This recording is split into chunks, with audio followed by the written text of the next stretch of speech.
তেনেদৰে এইসকল শিল্পীয়ে এই মুহূৰ্তত মুখ্যমন্ত্ৰীগৰাকীৰ সন্মুখত পৰিৱেশন কৰিব। আমি পোনপটীয়াকৈ সেই গীত বা সেই যিটো পৰিৱেশটো দেখুৱাইছোঁ, গীতটো শুনাবলৈ যত্ন কৰিছোঁ প্ৰতিগৰাকী দৰ্শকক।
জীৱনৰ কোবাল নদী পাৰ হয় তোমাৰে সাহত, তুমি হেৰুৱাবা নেকি দুৰ্বল মানুহে যদি জীৱনৰ কোবাল নদী পাৰ হয় তোমাৰে সাহত, তুমি হেৰুৱাবা নেকি মানুহ যদিহে নহয় মানুহ দানৱ কাহানিও নহয় মানুহ, মানুহ যদিহে নহয় মানুহ দানৱ কাহানিও নহয় মানুহ, যদি দানৱ কাহানি বা হয় মানুহ লাজ পাব কোনে নোপোৱা সমনীয়া মানুহে মানুহৰ বাবে, যদিহে অকণো নেভাবে অকণি সহানুভূতিৰে ভাবিব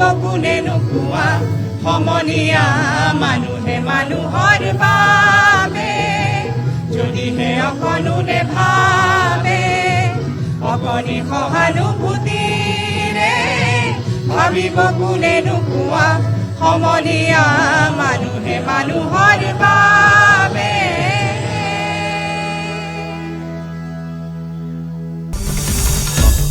আসাম টক্স আপোচবিহীন অসম কণ্ঠ।